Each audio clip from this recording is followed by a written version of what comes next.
Puthukkad bar ജീവനക്കാരനെ കുത്തിക്കൊന്ന സംഭവത്തിൽ പ്രതി ബാറിന് സമീപം കത്തിയുമായി കാത്തിരുന്നത് മണിക്കൂറുകളോളം.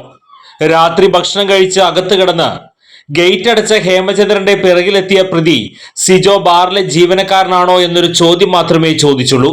അതേന്ന് പറഞ്ഞ ഉടൻ പ്രതി കയ്യിൽ കരുതിയ കത്തിയെടുത്ത് ഹേമചന്ദ്രനെ ആക്രമിക്കുകയായിരുന്നു.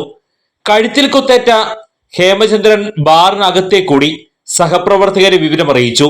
നേരത്തെ മദ്യപിക്കാനെത്തിയ സിജോ 8 തവണ ടച്ചിങ്സ് വാങ്ങിയിരുന്നു. മദ്യത്തോടൊപ്പം സൗജന്യമായി നൽകുന്ന ടച്ചിങ്സ് 9ാം തവണയും ആവശ്യപ്പെട്ടപ്പോൾ ജീവനക്കാർ നിരസിച്ചതാണ് പ്രകോപനത്തിനിടയാക്കിയത്. തർക്കവും വഴക്കും അടിപിടിയും കഴിഞ്ഞ് പുറത്തിറങ്ങിയ പ്രതി ജീവനക്കാരെ കൊല്ലുമെന്ന് ഭീഷണിപ്പെടുത്തുകയും ചെയ്ത ശേഷമാണ് പോയത്. തുടർന്ന് തൃശൂരിലെത്തിയ സിജോ ബാറിൽ മദ്യപിച്ച ശേഷം കത്തിയും വാങ്ങിയാണ് പുതുക്കാട്ടേക്ക് മടങ്ങിയത്.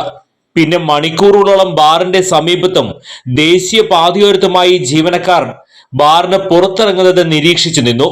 ഹേമചന്ദ്രനെ കുത്തിയ ശേഷം ഓടി രക്ഷപ്പെട്ട് കത്തി സമീപത്തെ കുറ്റിക്കാട്ടിലേക്ക് വലിച്ചെറിഞ്ഞ സിജോ വീട്ടിലെത്തി കിടന്നുറങ്ങുകയായിരുന്നു.